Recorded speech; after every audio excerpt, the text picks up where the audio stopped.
est une commune du département des Bouches-du-Rhône, en région Provence-Alpes-Côte d'Azur.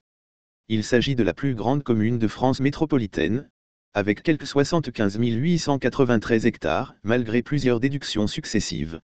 La ville est traversée par le Rhône, et se trouve entre Nîmes, à 30 km, au nord-ouest, et Marseille, à 90 km, au sud-est. Le nom d'Arles, en provençal Arles, dérive d'Arlat, mot d'origine celtique signifiant « lieu situé près de l'étang », lieu situé près, ar, de l'étang, lét, le radical la est généralement rapproché du substantif féminin laatise, sans doute celtique, qui désigne un marais, un marécage. On trouve également cette racine latte dans d'autres toponymes attribués à des bourgs situés dans des zones de marais, notamment en Provence ou en Languedoc-Roussillon, Pierre-Latte, Latte, par référence au terrain marécageux qui entoure la cité. Durant l'âge du fer, du 8e au 2e siècle avant Jésus-Christ, Arles constitue l'un des principaux oppidats de la Celtique méditerranéenne. Vers 50 avant Jésus-Christ, Jules César appelle encore la cité, Arlat, dans ses commentaires sur la guerre des Gaules. Cette ville, dont les habitants sont appelés Arlésiens, a en effet plus de 2500 ans. Des monuments remarquables ont été construits pendant l'Antiquité à l'époque romaine, comme le théâtre antique, les arènes, les aliscamps, ou encore le cirque romain. En 2008, le plus vieux buste connu de Jules César a été découvert dans le Rhône.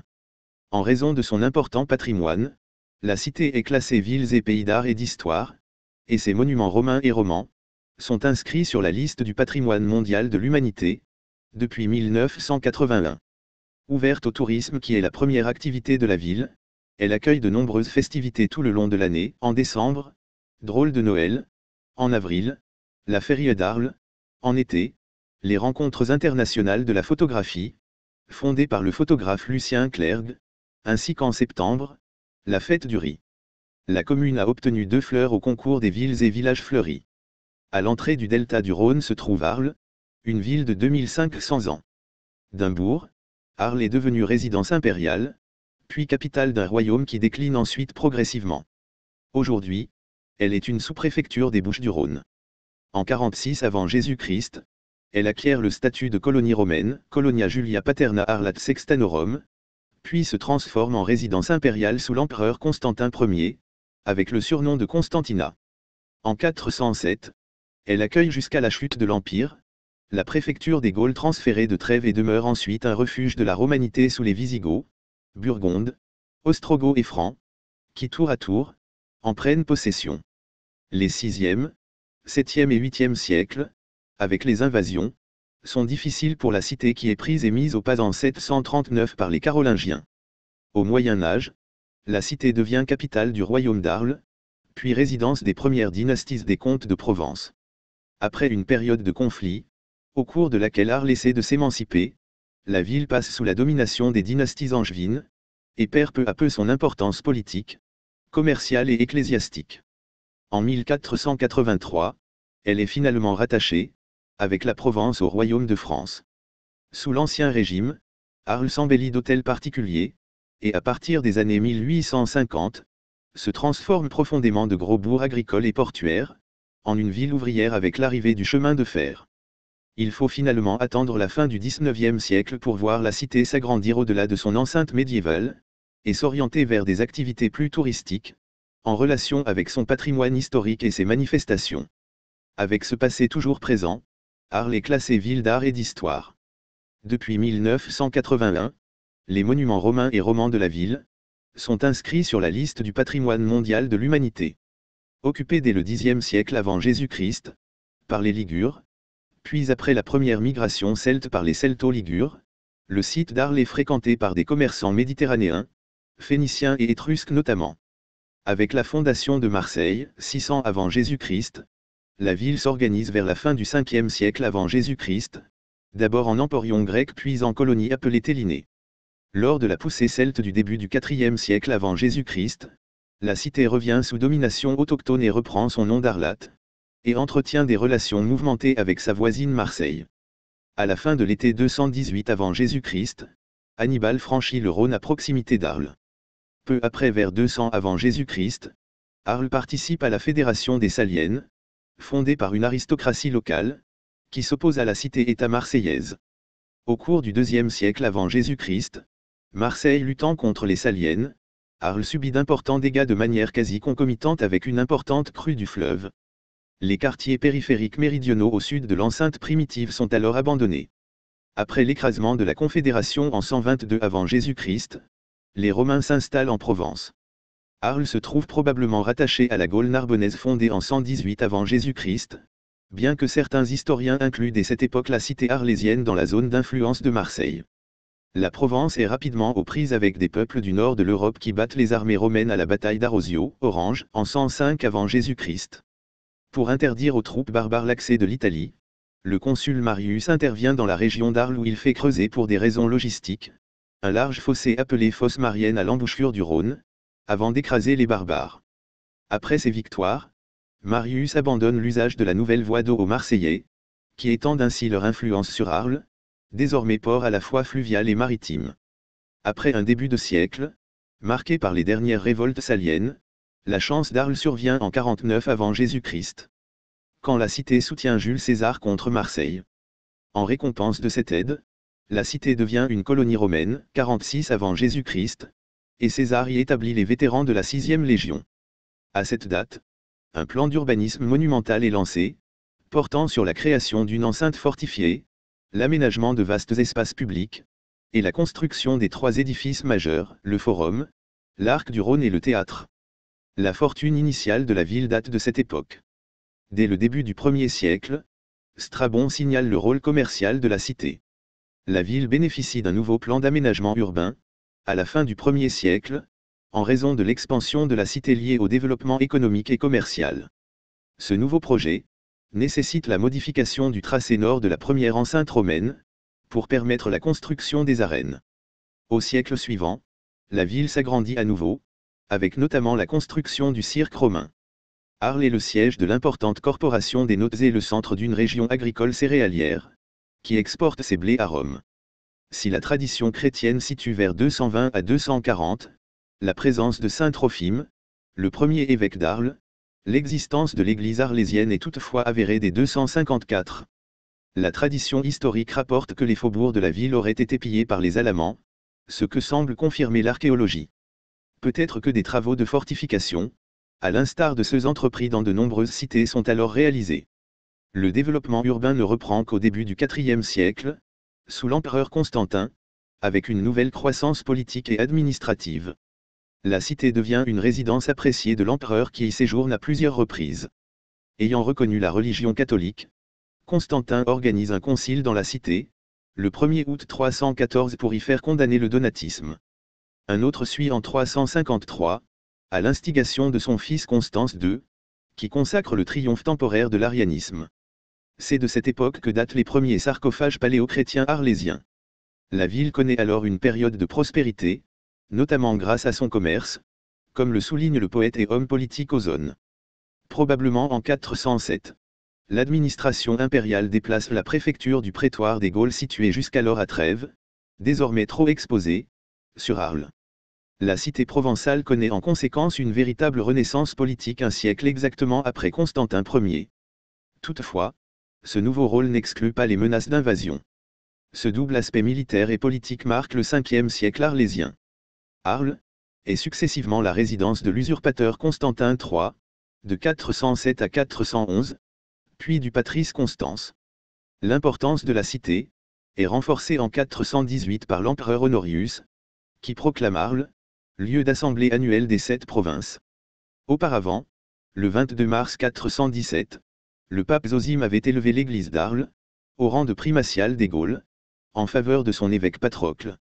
La ville se transforme à la fois par la construction de nouveaux édifices chrétiens, et par l'apparition des habitations parasitaires, en liaison avec l'accroissement de population, dû au transfert de la préfecture, et à la recherche d'une protection auprès des remparts de la ville.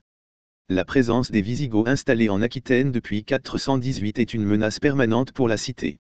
Au printemps 451, Attius s'attarde dans la ville pour obtenir des renforts avant d'affronter Attila. Après la mort de Valentinien III en 455, les rois barbares fédérés cherchent à agrandir leur territoire. La ville d'Arles est ainsi mêlée à de nombreux événements marquant la fin de l'Empire, comme la proclamation d'Avitus, empereur, où l'intervention puisait la présence de l'empereur majorien dans la cité. À partir de 471, les événements se précipitent, d'abord par la défaite des troupes romaines de l'empereur Anthemius, puis par un nouveau siège en 472 et enfin par la prise de la cité en 473. Après une restitution de courte durée, Euric reprend la ville d'Arles au cours de l'année 476 ou 480, avant de se rendre maître de toute la Provence, en deçà de la Durance. Cette fin de siècle est marquée par le déclin d'Arles, qui a vu ses campagnes dévastées, et qui perd son rôle de capitale régionale au profit de Marseille. La ville d'Arles et la Provence, affaiblie et représentant l'accès à la Méditerranée, deviennent ainsi un objet de convoitise pour leurs voisins du nord. Passée sous la domination du roi burgonde Gondebaud, au plus tard en 499 ou 500, la ville repasse en 501 à l'occasion d'un conflit entre Francs et Burgondes, sous le contrôle des Visigoths. Dans la foulée, les Francs réconciliés avec les Burgondes de Gondebaud, essaient à leur tour d'accéder à la mer. En 502, puis lors d'un siège en 507 à 508, ils tentent ainsi sans succès de s'emparer de la cité d'Arles. Lors de cette seconde tentative, la cité assiégée est secourue par les Ostrogoths de Théodoric le Grand. Après la libération de la ville, le roi ostrogoth ravitaille les habitants, finance la restauration des remparts et prend la cité sous sa protection.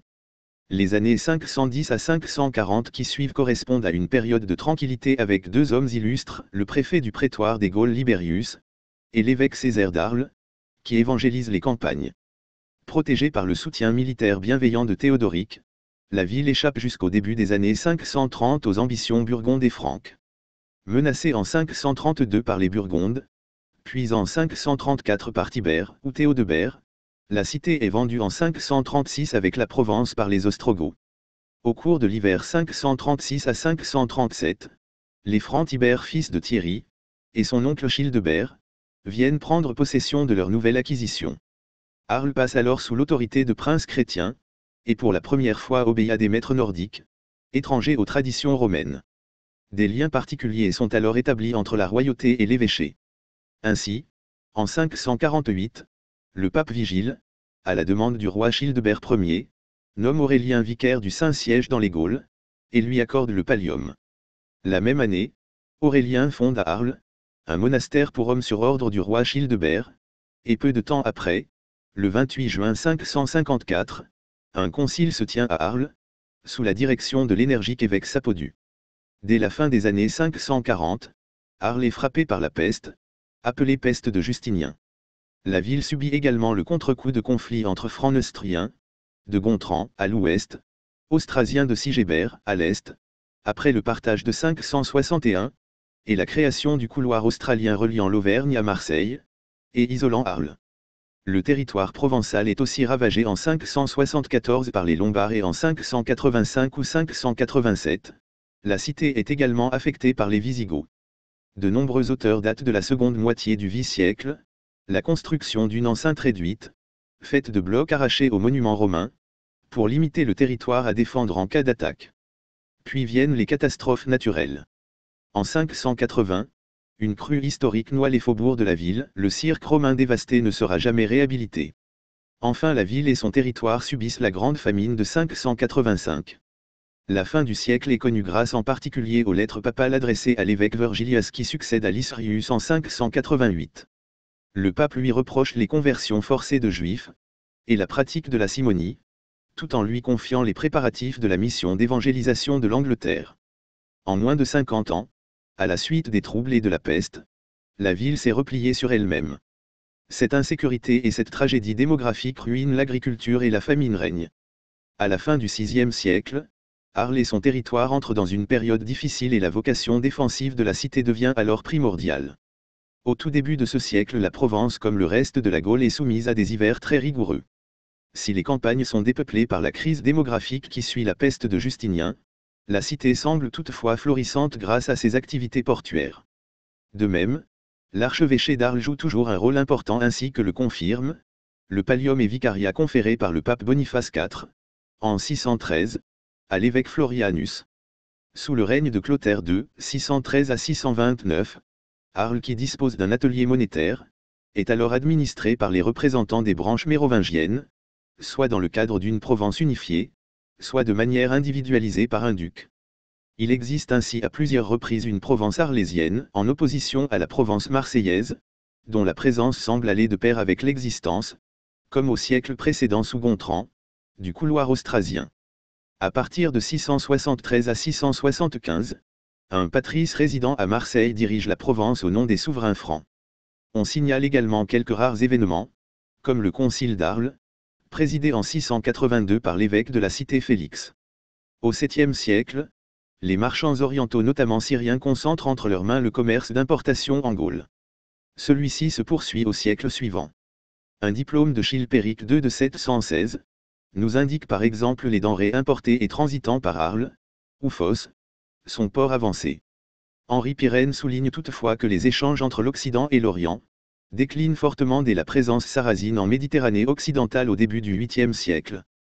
Il constate que des produits orientaux tels que l'or, la soie, le poivre et le papyrus disparaissent pratiquement sous les Carolingiens et que le commerce entre l'Occident et l'Orient ne se fait plus que par les négociants juifs, probablement des Radhanites, seul lien entre l'islam et la chrétienté. Les informations disponibles sur le 8e siècle comportent beaucoup de lacunes, par exemple on ne connaît aucun évêque d'Arles entre 683 et 788. Vers le milieu des années 710, des troubles sont signalés en Provence occidentale. Un texte de 780 fait écho à une révolte conduite par le patrice Antenor, contre le pouvoir franc de Pépin de Herstal, puis de Charles Martel, révolte qui s'accompagne de spoliation de biens ecclésiastiques. 10 ans plus tard, le danger vient des Sarrasins. Les Sarrasins qui ont traversé les Pyrénées en 720, entreprennent en 725 une grande razzia, ils prennent Carcassonne, le Languedoc jusqu'à Nîmes, et s'aventurent dans la vallée du Rhône, jusqu'à Autun. En 735 à 739, devant le danger des troupes de Charles Martel, qui descendent le long du sillon rhodanien jusqu'au Languedoc, Arles et Avignon conduits par le duc Moronte auraient fait appel pour leur défense à ces derniers. D'après la chronique de Frédéguerre, Charles Martel s'empare et pille la ville en 739. Après la victoire des Francs, Arles et la Provence sont mises au pas avec rigueur par le pouvoir carolingien. Les patrices sont supprimés remplacés par des comtes et le découpage administratif se cale sur celui des diocèses épiscopaux. Toutefois à la fin du siècle vers 780, apparaît une période de prospérité, le renouveau carolingien probablement lié au changement de politique des rois carolingiens en Provence et Septimanie. La vigueur du développement de la chrétienté génère des mouvements centrifuges conduisant à l'éclatement du diocèse d'Arles en 794, au concile de Francfort, l'archevêché d'Arles est scindé en 3, les diocèses d'Embrun et d'Aix devenant indépendants. En 800, Théodulphe, évêque d'Orléans, de passage dans la cité signale tous les produits qu'on peut y trouver grâce à son port. Arles est à cette époque un port franc prospère ouvert sur le monde méditerranéen. Ce renouveau se poursuit au début du X siècle avec la mise en culture de nouvelles terres. Se trouvant sur un des itinéraires des marchands chrétiens et juifs qui vont vendre des esclaves à Cordoue, la ville connaît toujours un commerce florissant, et accueille probablement une communauté juive nombreuse. L'église d'Arles jouit également d'un rayonnement important. Un concile s'y tient en 813, présidé par Jean II, puis en 824, son successeur, l'archevêque d'Arles-Nauthen, échange des terres de la campagne arlésienne, avec le comte Lébuleff. Et pourtant, en ce début du IXe siècle, les côtes de Septimanie et Provence commencent à se doter de défenses contre les pirates par la construction d'édifices fortifiés. Mais c'est surtout après la mort de Charlemagne, que l'histoire d'Arles va s'inscrire dans le processus de désagrégation de l'Empire carolingien, avec la désorganisation du pouvoir civil, les troubles et les invasions. Au gré des successions apparaît alors un territoire autonome et bien individualisé, appelé Royaume de Provence, qui va constituer la Provence. Dès les premières luttes des fils de Louis le Pieux, 814 à 840, contre leur père, la Provence subit l'assaut d'envahisseurs venus de la mer qui remontent le Rhône. Pour lutter contre ces pirates, l'empereur regroupe vers 835 l'ensemble des comtés provençaux sous l'autorité d'un duc résident à Arles, probablement Lébulfait. En 841, on signale un certain duc Garin, qui avec ses contingents arlésiens et provençaux participe de façon décisive à la bataille de Fontanet, le 25 juin 841. Cela n'empêche pas Arles d'être pillé en 842 par les Sarrasins. Après le traité de Verdun, 843, la Provence passe sous l'autorité de Lothaire Ier et de ses représentants, dont le duc Fulcrade qui tente en 845 une sécession de la Provence, avec la participation probable des Arlésiens. Dans cette période de troubles, Arles est à nouveau attaquée en 850, mais contrairement à 842, elle se défend avec succès et massacre les barbaresques dans leur fuite. En cet milieu de siècle, nous avons des témoignages que la ville d'Arles malgré ces événements est encore prospère et possède un port actif. Le diacre Florus qui écrit peu après 843, parle en effet d'Arla Optima Portus, Arles, riche port. De même quelques années plus tard vers 860 à 870, le géographe arabe Ibn Khordadbeh, dans son livre des routes et des royaumes évoque les marchands juifs qu'il appelle radanites et qui à partir des ports du pays franc se dirigent vers le Moyen-Orient, emportant des marchandises d'origine septentrionale, esclaves, épées et peaux, pour ramener des épices. En 855 à la suite du décès de Lothaire Ier, le partage de son royaume donne naissance à la Provence, royaume incluant le Lyonnais, la Viennoise et la Provence proprement dite, dévolue à Charles qui laisse l'administration de son royaume à Girard de Roussillon. La cour réside à Vienne qui devient ainsi la capitale de ce royaume au détriment d'Arles, jusqu'au début du Xe siècle. C'est à cette époque, 859, que les Normands, de passage en Méditerranée, dévastent le territoire d'Arles. À la mort de Charles, 863, la partie sud de son royaume, c'est-à-dire la Provence limitée au territoire d'Arles, Aix et Embrun, revient à Louis II le jeune empereur et roi d'Italie. Sous cette nouvelle autorité, le pouvoir semble alors exercé par les évêques qui sont amenés à prendre la défense de la population.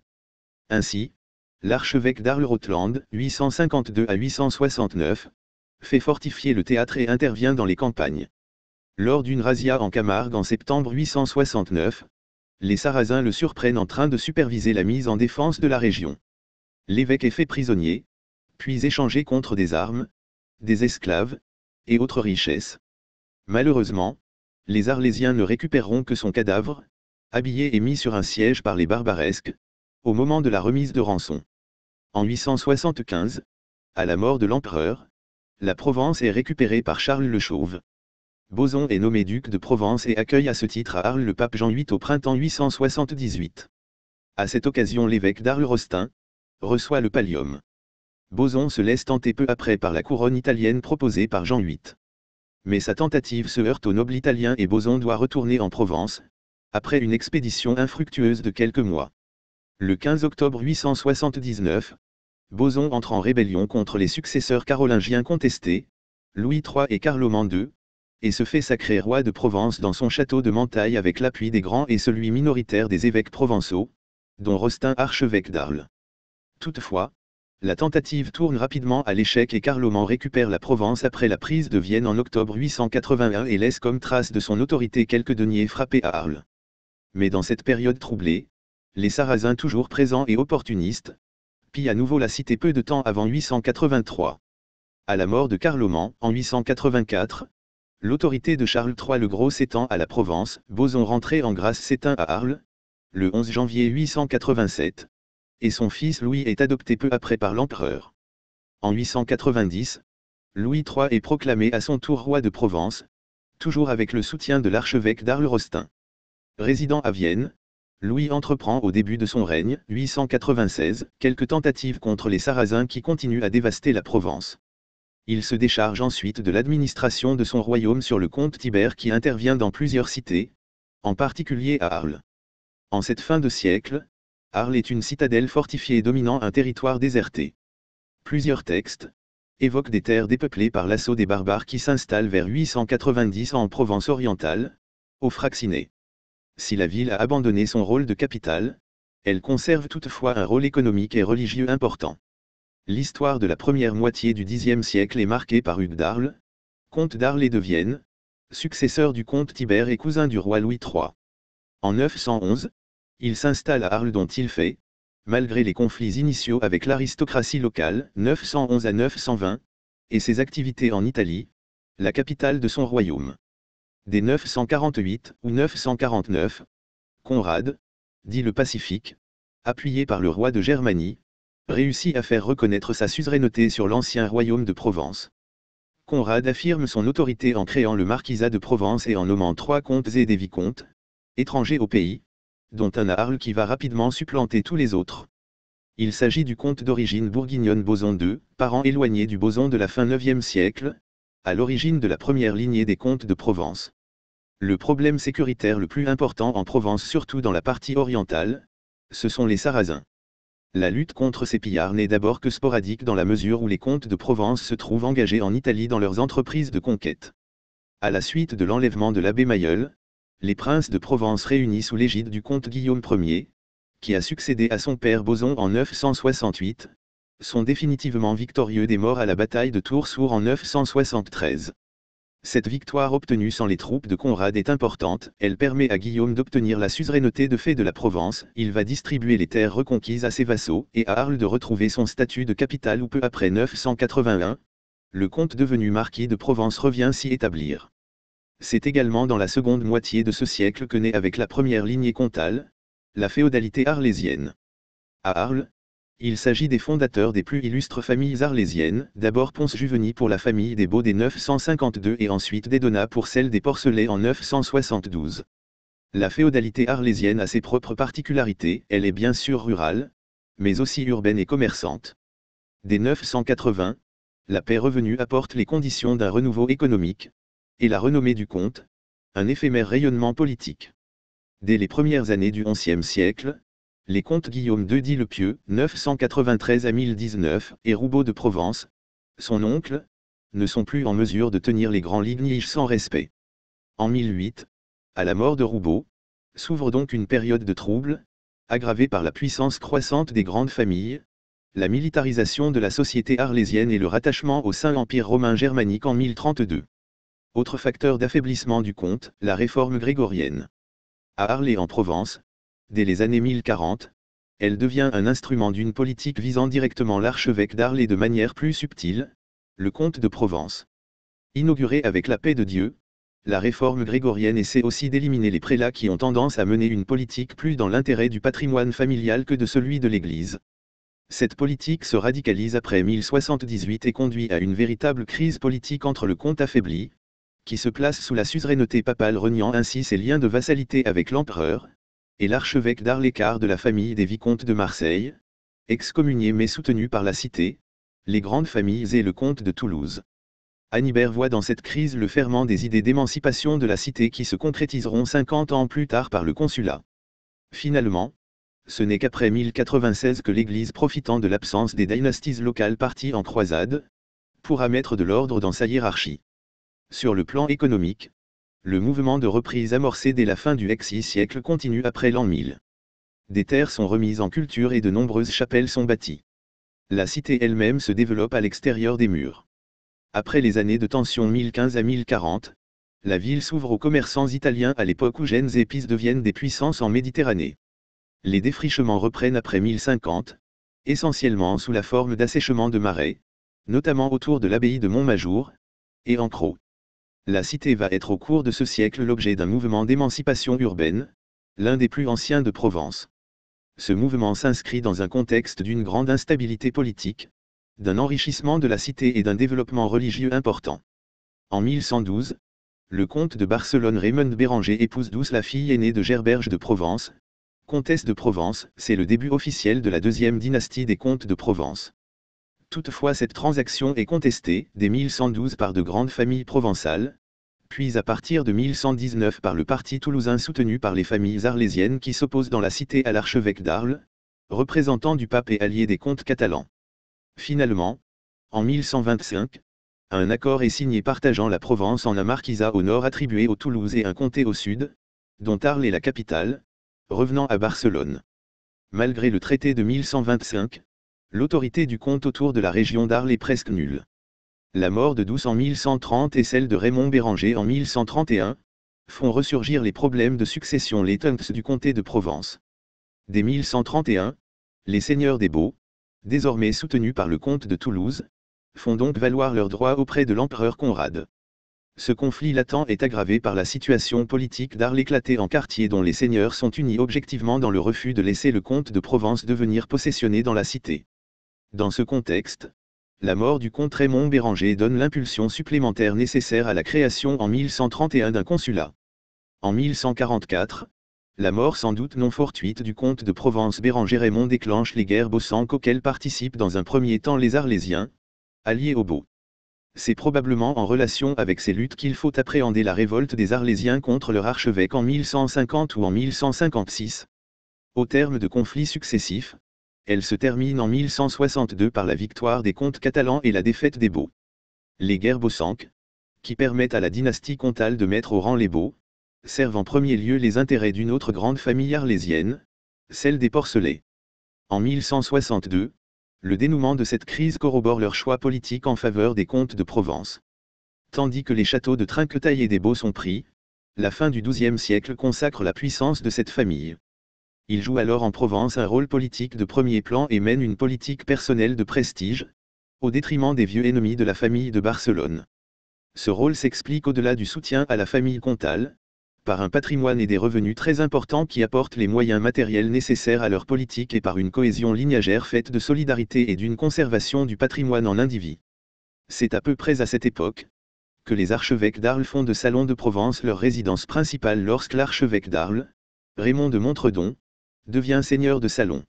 La richesse du terroir, la protection offerte par le château de l'Empéry d'une part et l'agitation urbaine d'Arles d'autre part, explique ce choix dans une période troublée par les guerres et les révoltes. La ville et son château sont ainsi liés pendant presque 8 siècles à la temporalité de l'église d'Arles.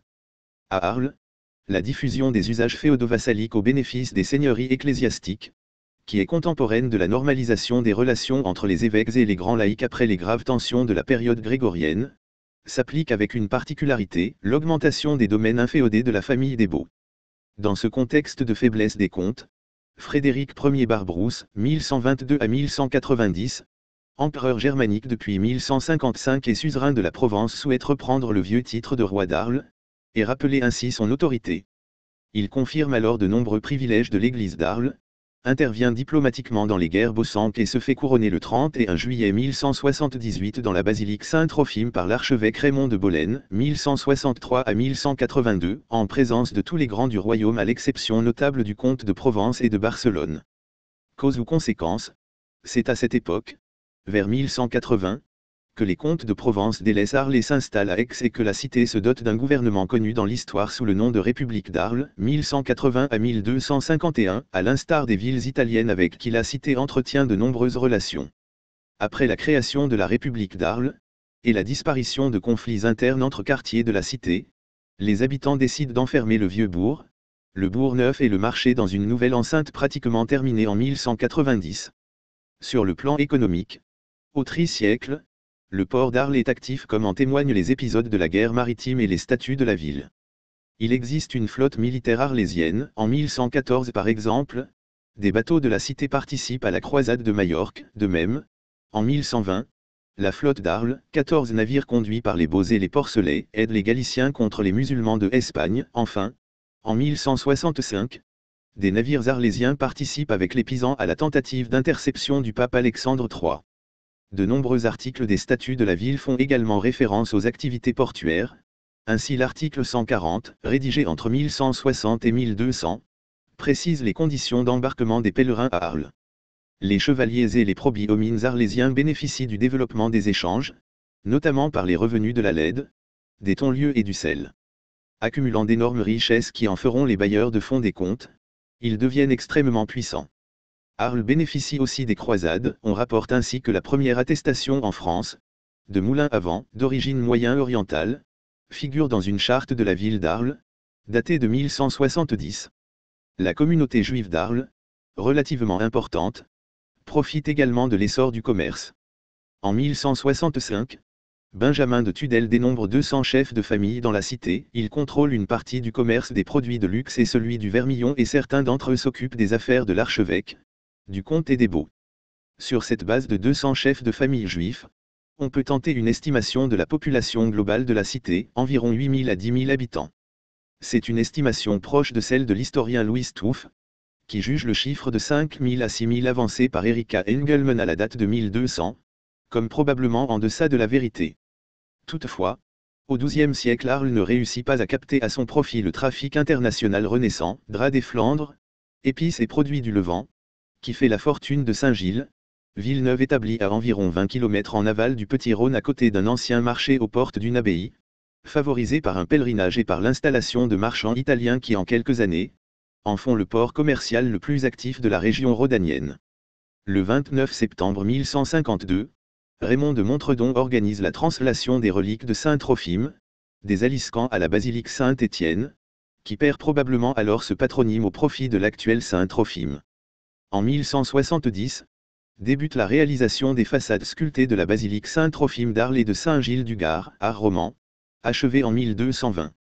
Selon d'autres sources, ces travaux commencés plus tôt dès les années 1152, seraient terminés en 1178, à la date du couronnement dans cette basilique de l'empereur romain germanique, Frédéric Ier Barberousse. Des travaux de transformation ou de reconstruction dans le style roman sont également signalés à cette époque dans Arles même et de sa région. À côté des modifications du bâti cultuel, les nouveaux ordres religieux fondés à la fin du XIe, ou au début du XIIe siècle, s'implantent dans la cité, et contribuent à l'évolution religieuse de la ville.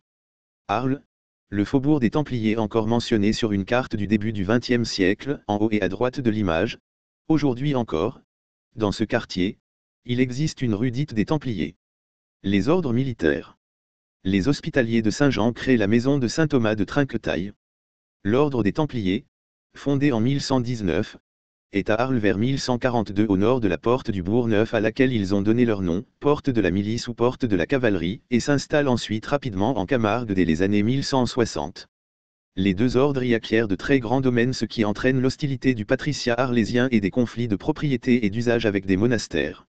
Les cisterciens, ils fondent une abbaye en Camargue initialement à Ulmé vers 1180, puis à Silvéréal. L'avènement de la première dynastie d'Anjou et la fin de la République d'Arles. Le mouvement d'émancipation urbaine se poursuit au XIIIe siècle, contrarié par de nouveaux acteurs, tels l'Église confrontée aux Albigeois, les Guelfes et les Gibelins, les princes franciliens et la royauté française. Ainsi, après quelques conflits initiaux, dont celui lié au contexte de la première croisade des Albigeois, 1209 à 1218, la cité s'oriente vers 1220, à l'instar des cités italiennes, vers un type de gouvernement particulier, le podestat, et s'arroge alors une réelle autonomie. En 1235 à 1237, avec la confrérie des Belges, puis en 1245 à 1250, la cité se révolte, dans un mouvement profondément anticlérical, contre son archevêque, avant de capituler en 1250 devant l'armée de Charles d'Anjou, le frère du roi Louis IX, qui impose la nouvelle dynastie des comtes de Provence. Les Capétiens, après avoir mis en place une administration tatillonne, aussi bien vis-à-vis des grandes communautés, que de la noblesse ou du clergé, rêvent d'Italie où ils partent, suivis par la noblesse provençale notamment arlésienne, en 1265.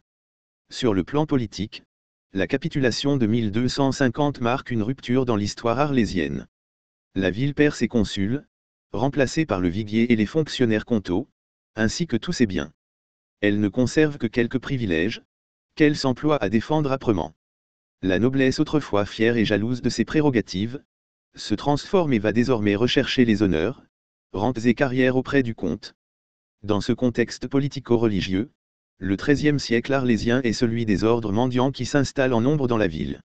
Enfin, sur le plan économique, la prospérité continue, probablement favorisée à la fin du siècle par la paix et la sécurité apportée par la première dynastie d'Anjou.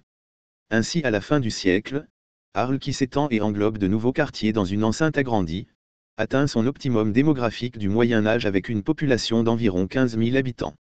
Après l'installation de la première dynastie angevine en 1250, la cité subit un déclin politique, au profit d'Aix, capitale du comté. Ecclésiastique, Arles devient une succursale de la papauté installée en 1309 à Avignon. Économique, concurrence d'Avignon et de Marseille. Ce phénomène se trouve amplifié à compter des années 1340 à 1350 par un effondrement démographique lié à la trilogie célèbre, guerre, peste et disette. Pour Arles, la disette est un accident, la peste un mal périodique et la guerre une menace permanente, venant du continent au XIe siècle puis de la mer jusqu'à la fin des années 1460.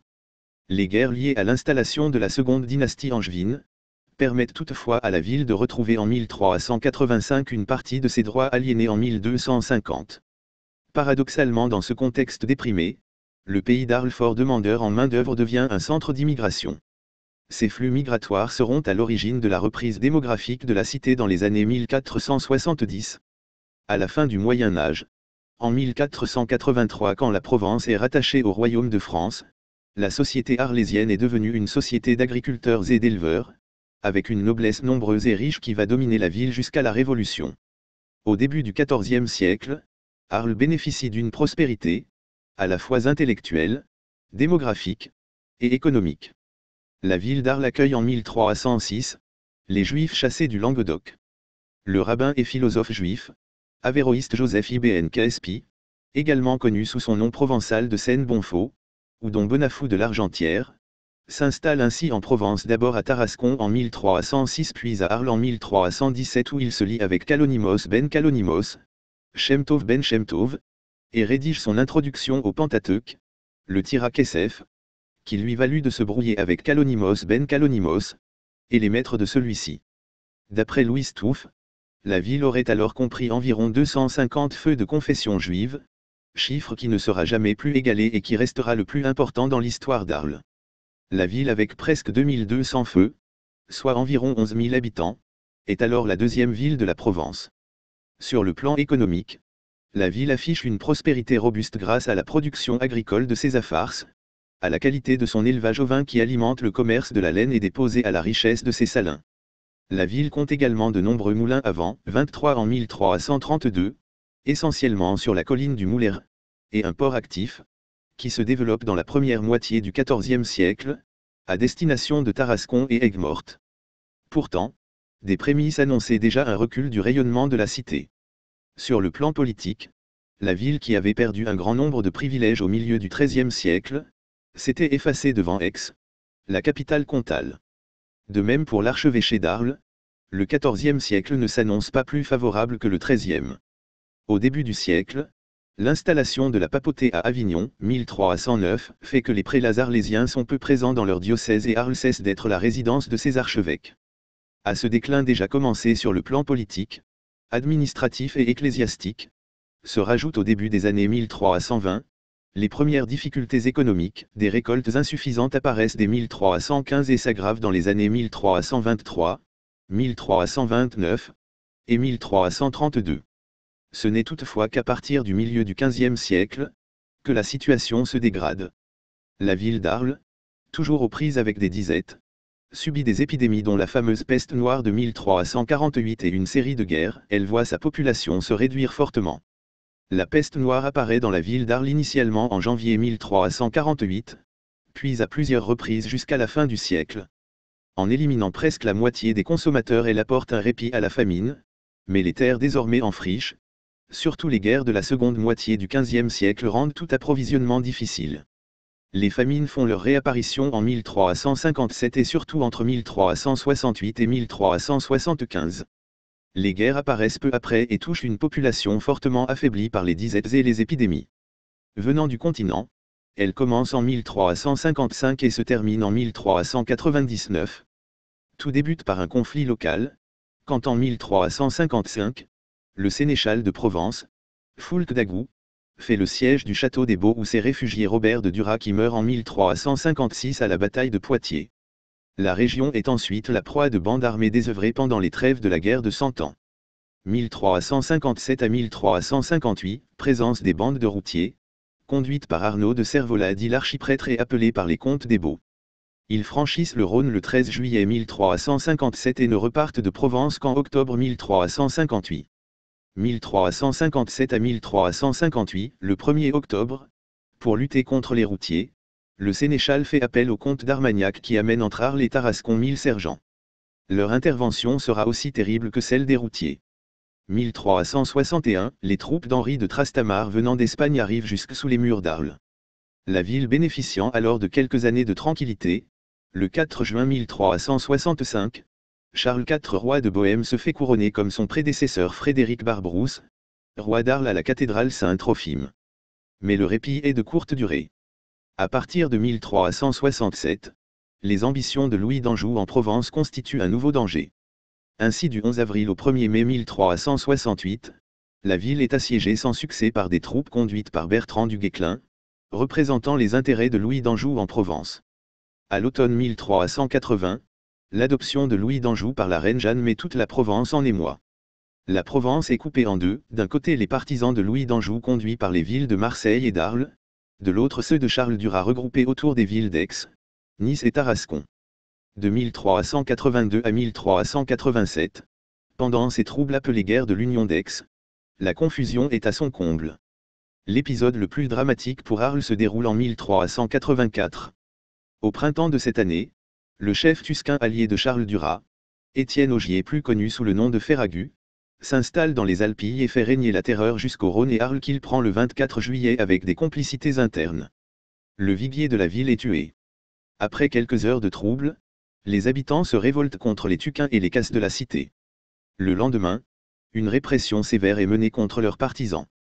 Toutefois, la ville d'Arles, prudente, attend le sort des armes avant de s'engager. Ainsi ce n'est qu'après plusieurs mois d'atermoiement que la cité accueille dans ses murs le 9 décembre 1384, Marie de Blois et Louis II son fils. Après avoir négocié des contreparties et établi une nouvelle convention, 1385, Arles reconnaît alors ce dernier comme son nouveau seigneur. Enfin, un dernier conflit surgit en 1389, quand Raymond Roger de Beaufort, vicomte de Turenne et neveu et petit-neveu des papes Grégoire XI et Clément VI, reprend les armes et de ses châteaux des Baux et de Roquementine, fait régner la terreur dans la Provence occidentale. Arles est rançonné deux fois, en 1392 et 1396. Finalement les Arlésiens se mobilisaient avec l'aide de Louis II et son frère Charles de Tarente de retour de Naples en août 1399, pacifient définitivement le comté entre 1398 et 1399. En 1385, lorsque la seconde dynastie d'Anjou prend possession du comté de Provence, la ville d'Arles s'est profondément transformée. À côté des impacts démographiques et économiques, cette période agitée apporte également son lot de transformations sur le plan politique et religieux. Sur le plan religieux, les confréries se développent à partir des années 1350 après s'être longtemps heurtées à l'autorité ecclésiastique, en souvenir de l'ancienne République d'Arles. Ces associations qui ont une activité charitable, conviviale, religieuse et surtout funéraire se mêlent de manière intime et quotidienne à la vie des Arlésiens. Indiquer les principales confréries. Sur le plan politique, les années 1350 à 1385 et notamment la période liée à l'installation de la seconde dynastie angevine permettent paradoxalement à la ville de retrouver une partie des droits aliénés en 1251. Déjà en 1349, la ville d'Arles se dote d'un corps de syndic permanent, exécutif urbain, et dès 1368, la reine Jeanne revenant sur la convention de 1251, autorise la ville à posséder des biens. La même année, la ville d'Arles se dote d'un capitaine de la ville chargé de la défense de la ville qui reprend une partie des fonctions du viguier comtal. À partir des années 1380, les chroniques de l'Arlésien Bertrand Boisset constituent une documentation importante sur l'histoire événementielle et quotidienne de la ville. Il signale ainsi la crue du Rhône du 14 novembre 1396 qui noie les bas quartiers de la ville, la Roquette, sous 2 mètres d'eau ou la destruction des ailes des moulins du Mouleret par le Mistral. Il évoque également l'épidémie de peste qui se produit entre le 1er avril 1397 et janvier 1399. Le XIVe siècle est donc une période de déclin, à la fois démographique, économique et ecclésiastique. Le recul démographique réduit de manière brutale la population arlésienne et affecte toutes ses activités, en particulier l'agriculture qui manque de bras. Il entraîne la disparition de paroisses urbaines et les guerres, la destruction des masses et des églises du faubourg. Mais paradoxalement les troubles politiques de la seconde moitié de ce siècle ont permis à la cité provençale de retrouver une partie de ses droits. Après la terrible épidémie de 1347 à 1350, peste noire, le plus bas démographique est atteint un siècle plus tard, vers 1440, la ville étant alors passée d'environ 12 000 en 1337 à 5 000 habitants. D'autres épidémies de peste frappent la ville en 1398, 1450 et 1482.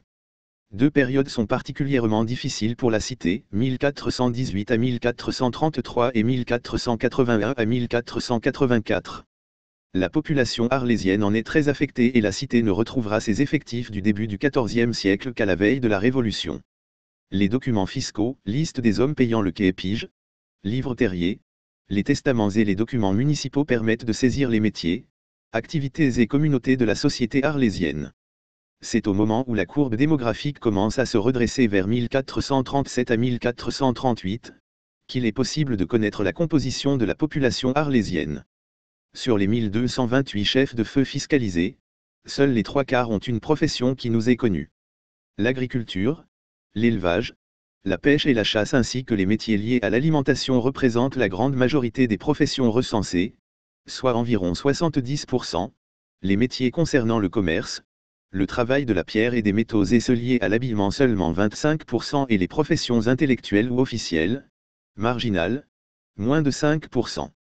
Les métiers d'Arles, si on les rapproche de ceux de villes comme Paris ou Tours, sont en nombre restreint et présentent souvent la particularité d'être peu spécialisés.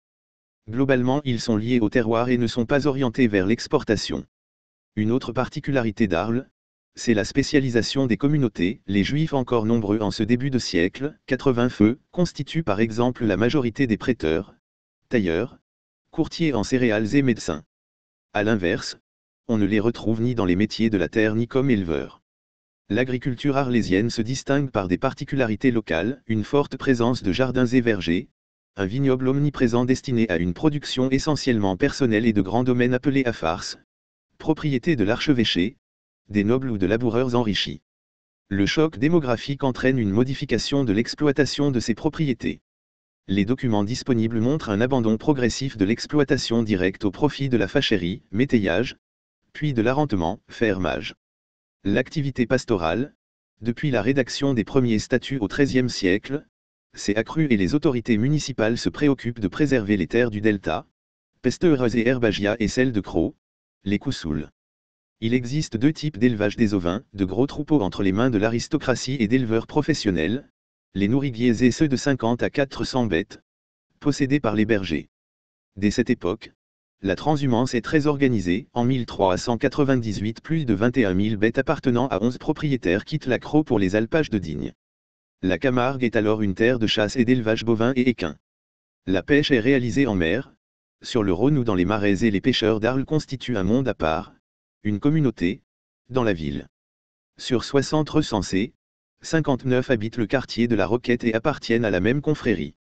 Arles est formée d'une communauté de citoyens, d'habitants et de gens de passage. Pour être considéré comme citoyen, il faut passer, pour les non-natifs de la ville, une cérémonie appelée citadinagium.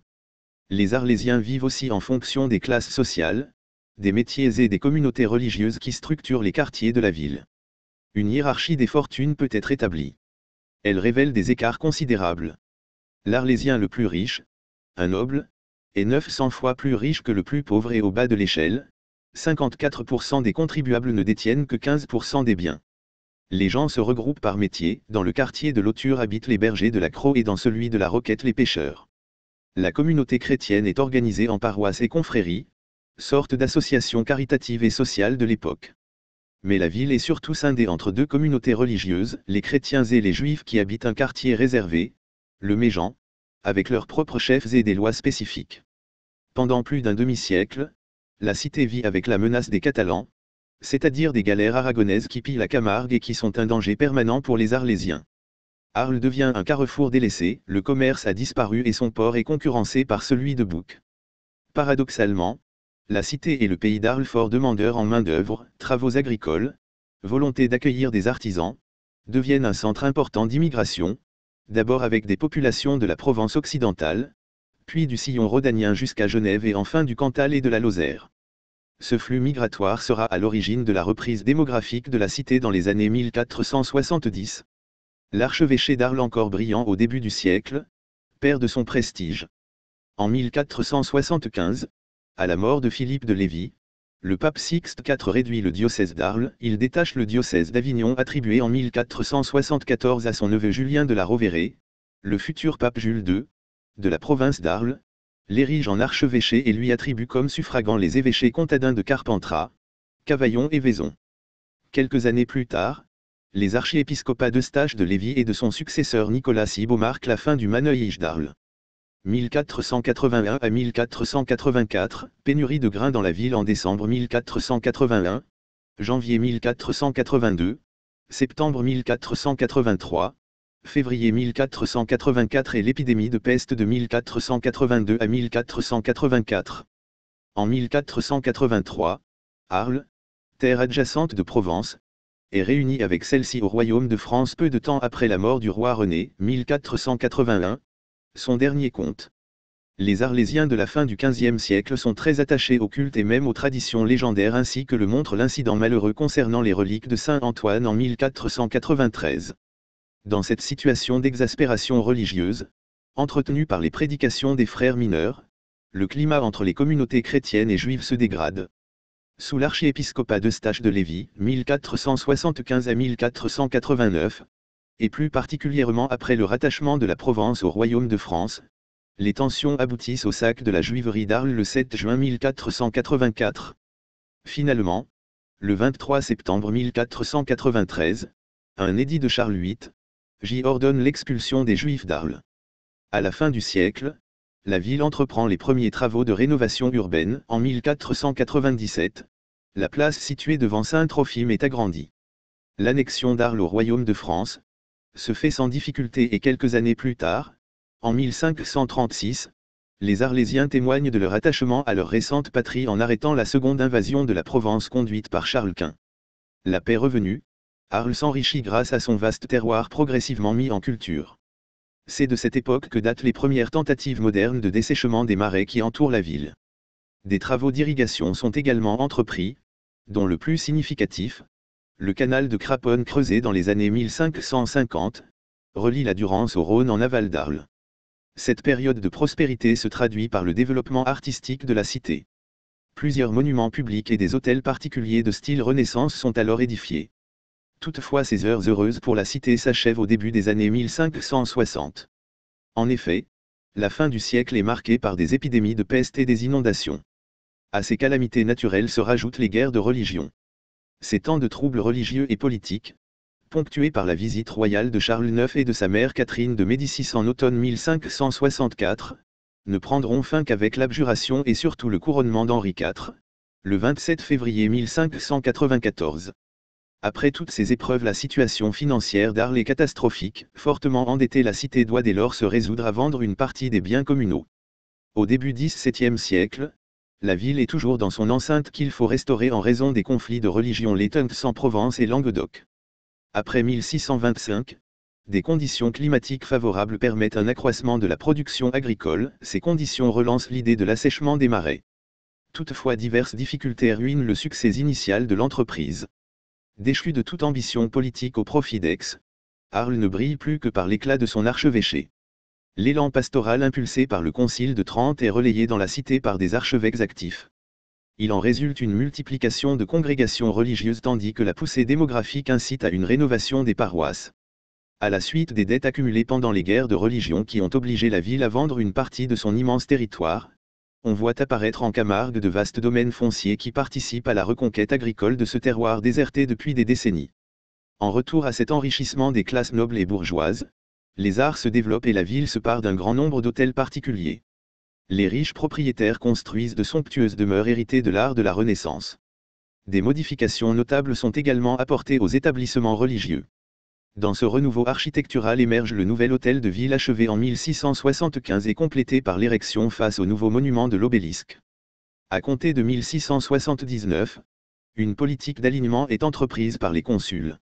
Cette politique, qui se poursuit jusqu'à la Révolution, modifie considérablement l'aspect du centre-ville. Au tournant du siècle, Arles va renouer avec un épisode de multiples catastrophes. L'hiver 1709 ruine les récoltes et gèle les oliviers. Inondations et disettes se succèdent et la grande peste de 1721 provoque un désastre démographique. Elle emporte environ 9000 habitants sur 23 000, soit plus du tiers de la cité. Au début de 1752, fin janvier, début février, l'archevêque de Jumillac intervient à Arles pour apaiser une émeute liée à une pénurie de blé générée par la spéculation. Il ordonne de faire des distributions de pain au peuple.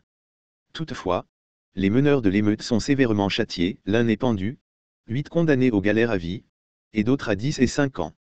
Vers le milieu du XVIIIe siècle, apparaissent des établissements industriels et artisanaux autour des murailles et à Trinquetaille. En 1788 à 1789, un rue d'hiver plonge dans une profonde misère une population accablée par l'impôt. Au mois de mars 1789, des émeutes éclatent partout en Provence. La ville d'Arles se soulève dès le 13 mars, matelots et gens de mer arrachent au premier consul une baisse du prix des comestibles. Les troubles reprennent à l'occasion de la préparation des cahiers de doléances, et après avoir récusé leurs députés aux États généraux, les Arlésiens se rendent maîtres de la municipalité. La Grande Peur gagne le territoire arlésien à la fin de juillet 1789. Le 4 août, ils déposent leurs consuls et un nouveau conseil est formé, composé de représentants de la noblesse, du clergé, de la bourgeoisie et de diverses corporations. Dès les premiers mois de la Révolution, Pierre-Antoine Antonel, d'origine aristocratique et chef mythique des Monédiers, partisan de la Révolution, devient le plus important protagoniste de la Révolution française à Arles. Il est élu le 15 février 1790 maire de la ville, grâce aux voix des artisans et des marins. Au cours de sa mandature, le village de Fontvieille devient commune autonome par déduction du territoire arlésien. Le 14 juillet, la première fête patriotique se tient sur la place de la République et tous les prêtres constitutionnels prêtent serment ce jour-là. Aristocrate mais farouchement anticlérical, Pierre-Antoine Antonel s'oppose dans la cité à l'archevêque Monseigneur du Lot et aux partisans royalistes, les chiffonistes. Le 23 décembre, le maire Pierre-Antoine Antonel, assisté d'un ancien procureur royal, devenu officier municipal, Ripert, met le décret du 12 juillet 158 à exécution en expulsant de Saint-Trophime les chanoines récalcitrants.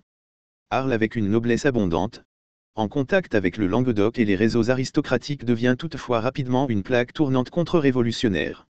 Un club de nobles bâtit à cette époque le monumental Cercle de la Rotonde, édifice inspiré des œuvres de l'architecte néoclassique Claude-Nicolas Ledoux.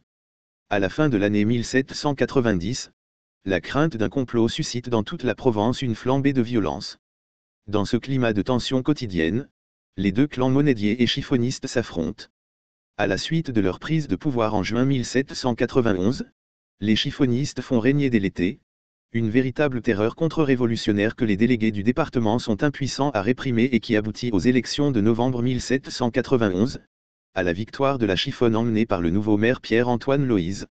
Après des échauffourées urbaines, les monédiers pourchassés quittent la ville, pour se cacher en Camargue et les vainqueurs transforment la ville en camp retranché royaliste. Dès septembre, Marseille projette une expédition contre la cité rebelle. Toutefois, l'opposition des autorités départementales, puis celle de la législative en empêche un temps l'exécution. La récolte de 1791 ayant été mauvaise, la disette reparaît. L'hiver de 1791 à 1792 est glacé.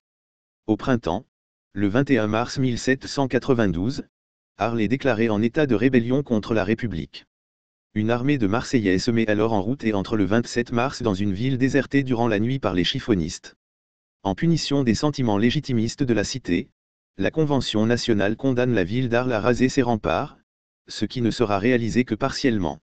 Le 24 avril 1792, une délégation députés extraordinaire de la commune d'Arles fait un rapport à l'Assemblée nationale. Le décret de mise en accusation de Louis XVI du 11 décembre 1792 évoque à l'article 9 les troubles contre-révolutionnaires soutenus par les commissaires envoyés par Paris. Un nouveau club révolutionnaire, le Comité des Sabres apparaît. Il fait la chasse aux chiffonistes ou aux femmes de ceux qui ont émigré. En Provence, entre avril et juin 1793, les sections se soulèvent contre les Jacobins et prennent le pouvoir. Tout le département fait sécession contre la Convention. Le mot d'ordre des fédéralistes est la lutte contre le système centralisateur parisien et la création d'une fédération de départements plus ou moins autonomes et égaux. Toutefois, dans de nombreuses communes, ce mouvement d'opposition est infiltré par des contre-révolutionnaires royalistes. Le 12 juin 1793, lorsque Marseille se soulève contre la Convention en se déclarant girondine puis royaliste, Arles se dote d'une municipalité favorable à cette tendance. Les nouveaux édiles se groupent autour du négociant Siffrand Boulevard. À Arles, le 14 juillet 1793, 300 Toulonnais débarquent par le Rhône pour rompre avec l'aide des monédiers arlésiens la résistance chiffonniste. Au cours des combats, il y a 7 morts et une trentaine de blessés. La Convention réagit dès le mois d'août 1793 et commence, dans le département, à liquider les instances mises en place par la contre-révolution. À Marseille, le 28 août, le général Cartot installe le tribunal révolutionnaire qui entre aussitôt en action, c'est le début de la terreur en Provence. À l'automne lorsque Barras et Fréron amplifient la répression à Marseille, Siffrand Boulevard y est jugé. Malgré ses protestations il est condamné à mort et guillotiné en bas de la Canebière, avec un autre administrateur provisoire d'Arles, le maître verrier Grignard de la Haye, le 20 octobre 1793. Au VIe siècle, Arles est marquée profondément par le choléra. Entre 1832 et 1884, il y a dans la cité 9 épidémies successives correspondant aux deuxième, troisième, quatrième et cinquième pandémies de cette maladie. La ville subit également de profondes mutations, elle redécouvre son passé historique et se transforme de gros bourg agricole et portuaire, en ville ouvrière. En 1801, le Concordat ramène la paix religieuse, mais consacre la disparition de l'archevêché d'Arles, au profit d'Aix-Marseille, ainsi qu'un moindre rôle politique de la ville. À la chute de l'Empire, les républicains arlésiens sont victimes de la terreur blanche, qui les oblige à fuir. Une nouvelle aristocratie s'affirme alors à la tête de la cité comme le montre la riche demeure du baron de Chartreuse, anobli par Napoléon Ier et rallié à la Restauration en 1814 à 1815. Maire d'Arles, il entreprend vers 1824 de remettre en valeur le patrimoine bâti en dégageant les arènes, puis le théâtre antique. Sur le plan économique, le port d'Arles est encore important au début du XIXe siècle, il possède 104 bateaux en 1804, ce chiffre passant à 152 en 1847. En 1837, le port de la cité est au 13e rang national devant des villes maritimes comme Brest, Saint-Malo ou Cherbourg, il bénéficie en particulier du trafic avec l'Algérie. En 1846, Arles possède 182 capitaines marins, 600 matelots et maîtres en second, 1237 personnes étant inscrites sur les registres maritimes. Avec les familles jointes, on peut estimer à 5000 les personnes vivant ainsi du port. Toutefois dès 1848, peu de temps après l'introduction des premiers bateaux à vapeur, 1840, Arles perd son monopole de la navigation sur le bas-Rhône à cause des chemins de fer, ligne Paris-Lyon-Marseille, puis de Saint-Louis, port créé à l'embouchure du Rhône à partir de 1882. Le chemin de fer révolutionne l'économie et la physionomie des activités au détriment du port fluvial. La cité se vide ainsi de ses marins qui représentaient avec leurs familles près du tiers de la population de la ville. La ville trouve cependant un second souffle dans l'industrie. Les ateliers des chemins de fer qui recouvrent les Aliscamps attirent dès 1848 une nouvelle population, essentiellement des ouvriers, comprenant une forte composante gardoise et protestante. Un peu plus tard, des ateliers de construction navale apparaissent à Bariol et des dragues fabriquées à Arles sont livrées dans le monde entier. La population rurale, qui constituait encore 40% des habitants de la ville vers 1850, quitte la cité. En moins d'un demi-siècle, Arles devient une ville ouvrière. À partir du milieu du XIXe siècle, la ville se transforme profondément en se dotant de nombreux équipements. On voit s'élever les haras, le canal d'Arles à bouc est creusé, la promenade des Lys aménagée, les arènes et le théâtre antique ont été dégagés. Les crues des années 1840 et surtout celles de 1856, entraînent la construction de quais qui protègent la ville du fleuve. L'urbanisme du Second Empire se traduit dans la cité par le percement de nouvelles artères, rue Gambetta. L'aménagement de 2 ponts sur le Rhône, un pour le train en 1850, et l'autre en 1875 pour relier la ville à Trinquetaille sur la rive ouest du Rhône, à la place du pont de bateau, et la construction de nouveaux bâtiments à usage collectif, postes, écoles, théâtres, magasins. La ville se développe enfin en périphérie par extension de faubourgs, notamment au sud du boulevard des Lys, où s'installe une caserne d'infanterie. Le décor architectural, néoclassique au début du XIXe siècle, devient plus éclectique après 1850. Son territoire est également mis en valeur. En 1856, des industriels bâtissent Salins de Giraud au sud de la commune pour l'exploitation du sel. Sur le plan agricole, les ravages causés aux vignobles français par le phylloxéra à partir de 1875 sont une aubaine pour les grands propriétaires arlésiens, qui couvrent la Camargue de vignes, les sols sableux et inondés l'hiver, protégeant les plantes des attaques du parasite. La ville accueille de nombreux étrangers, en particulier des Italiens, parfois cibles de mouvements xénophobes. Des travaux d'infrastructure sont également réalisés. En 1892, 2 lignes de chemin de fer sont créées pour la mise en valeur de ces salins et le développement de la Camargue, transport du sel, de produits agricoles, de matériaux de construction et de voyageurs. Le pont ferroviaire, dit de Lunel détruit en août 1944 par les bombardements alliés avant le débarquement en Provence. Le nouveau pont de Trinquetaille est ouvert à la circulation en 1950. Le début du XXe siècle, marqué par les crises vinicoles et la guerre de 14-18, voit un retrait des cultures sur le territoire arlésien au bénéfice de l'élevage. La ville qui célèbre le poète du Félibre Frédéric Mistral et son musée Arlatan, se dote de quelques grands hôtels, notamment sur la place du Forum, qui préfigure l'orientation touristique de la cité. Des entreprises importantes comme les constructions métalliques et les papeteries Étienne fondées en 1911, viennent renforcer les emplois des ateliers du PLM. Au sud de la ville, le quartier Chabourlet, un nouveau quartier à l'architecture inspirée du style art floral, apparaît. En 1944, les bombardements de la Seconde Guerre mondiale détruisent plus d'un quart de son habitat, principalement dans les quartiers de Trinquetaille, de la Cavalerie et du Trébon, c'est-à-dire autour des ponts et de la gare ferroviaire. La reconstruction est dirigée par les architectes Pierre Vago et Jean Van Migom. Au niveau agricole, la riziculture se développe en Camargue dès la fin des années 1940. Très éprouvée dans les années 1980 par des suppressions d'emplois industriels, la ville s'oriente vers des activités culturelles et acquiert une forte notoriété, dans les domaines liés à l'image.